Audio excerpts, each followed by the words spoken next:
Ya, bismillahirrahmanirrahim.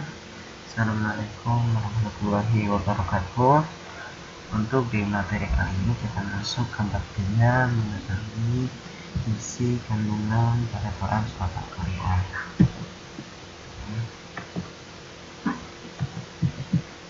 Untuk di kompetensi dasar yaitu mengamati isi kandungan Quran surat Al-Qari'ah. Yang kedua, mengetahui disepakati dalam surat Al-Qari'ah, menjelaskan makna dalam surat Al-Qari'ah, terus mengetahui bagaimana membaca surat Al-Qari'ah, selanjutnya penjelasan materi lebih detail.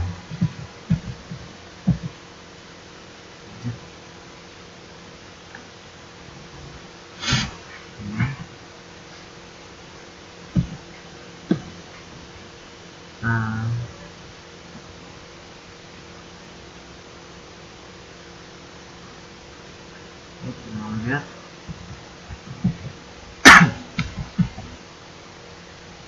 pengertian kiraan surat Al-Qari'ah.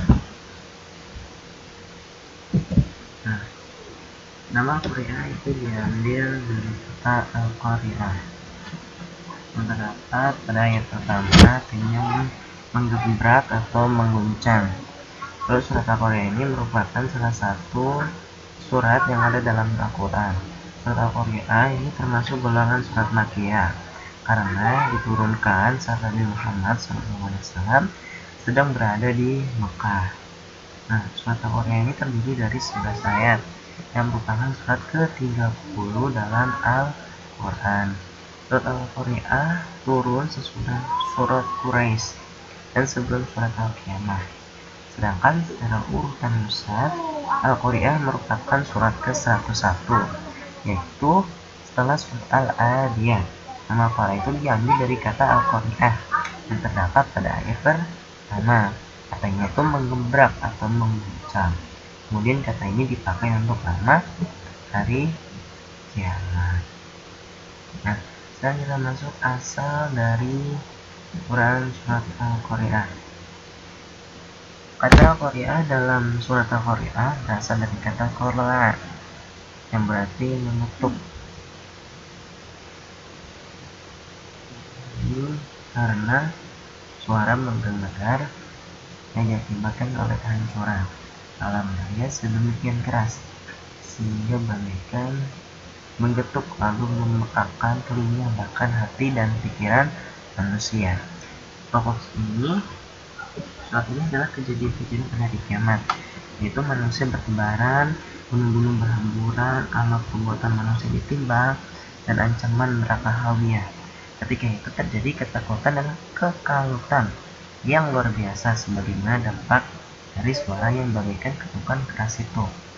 Sementara ulama menegaskan penggunaan bahasa Arab menggunakan kata Qari'ah dalam arti semua peristiwa yang besar dan mencekam baik disertai dengan suara keras maupun tidak.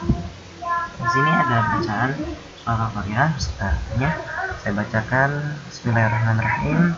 Al-Qari'atu mal-Qari'ah wa ma adraka mal-Qari'ah yawma yakunun nasu kal-farashil mabsus wa takunul jibalu kal-ihlil manfus fa amma man thaqulat mawazinuhu fa huwa fi 'ishatin radiyah wa amma man khaffat mawazinuhu fa ummuhu hawiyah wa ma adraka ma hiya narun hamiyah. Nah, lihat artinya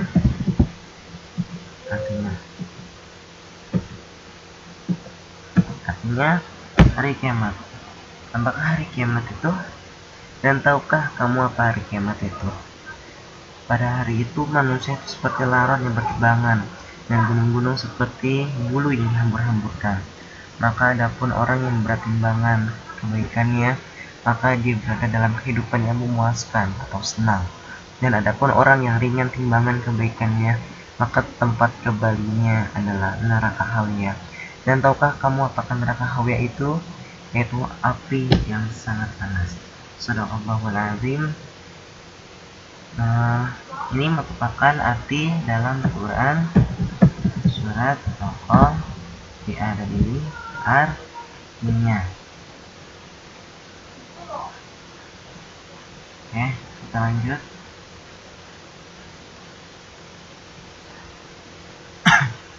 Oke, selanjutnya isi kandungan Quran surat Al-Qaf ayat 1 hingga ayat 11 kita jelaskan satu-satu, kita bahas bareng-bareng di sini.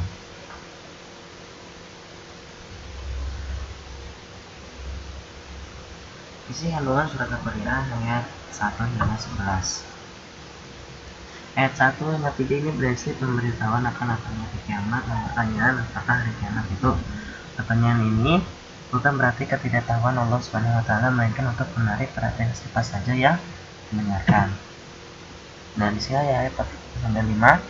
Ayat 45 ayat 4 sampai 5 ini menjelaskan peristiwa yang terjadi pada hari kiamat. Keadaan manusia itu sangat panik, ketakutan, dan juga kebingungan. Mereka berlarian tak tentu arah sehingga mereka digambarkan seperti anai-anai yang bertebaran. Di antara para mufassir ada yang menjelaskan makna anai-anai adalah laron-laron, yaitu binatang yang terbang tak tentu arah. Ia hanya terbang apakah ia akan selamat atau celaka. Ada yang memaknai anai-anai dengan binatang atau serangga kecil yang sering bertebaran mengelilingi lampu. Sedangkan gunung-gunung dia gambarkan seperti bulu yang berhamburan. Gunung adalah sesuatu yang bermateri berat dan bulu adalah sesuatu yang sangat ringan. Bisa dibayangkan kedahsyatan kiamat pada saat itu, sehingga gunung diibaratkan seperti bulu yang dihambur-hamburkan sehingga menjadikan manusia itu menjadi kebingungan. Kita bisa memikirkan ada satu gunung berapi mengalami erupsi, menjadikan manusia kebingungan, mencari perlindungan di tempat yang aman. Mereka masih meninggalkan harta bendanya, apalagi ketika gunung-gunung berapi semua berhamburan, mengeluarkan lahar panas untuk menjadi situasi yang tidak menentu. Lanjutnya ayat ke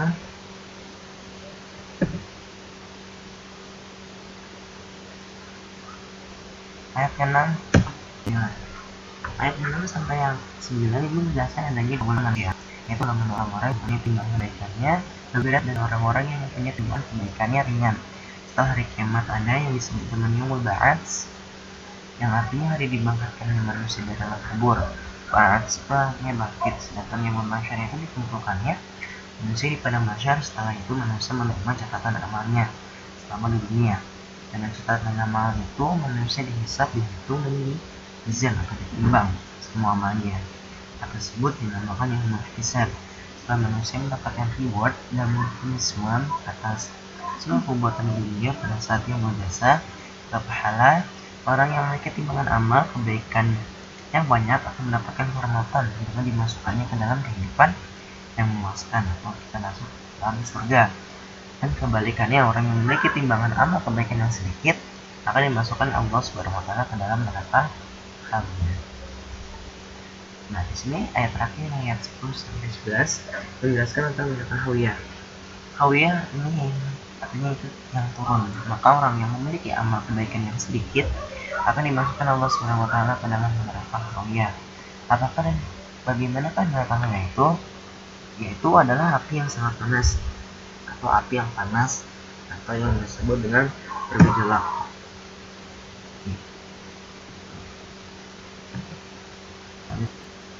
Pertama membaca surat Al-Qari'ah. Ini adalah pertama surat Al-Qari'ah. Barang siapa yang membaca surat Al-Qari'ah kelak akan diberikan timbangan kebaikannya.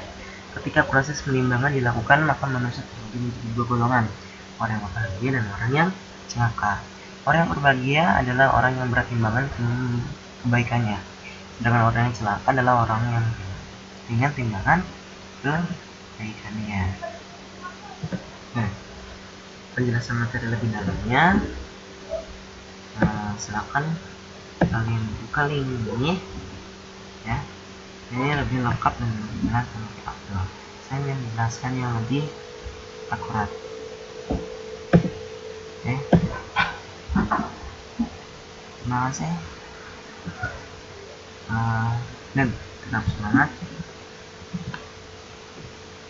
Demikian pembelajaran hari ini di bab 3. Terima kasih dan Assalamualaikum warahmatullahi wabarakatuh. Tetap jaga kesehatan dan patuhi prokes protokol kesehatan dengan cara 5M. Sampai jumpa.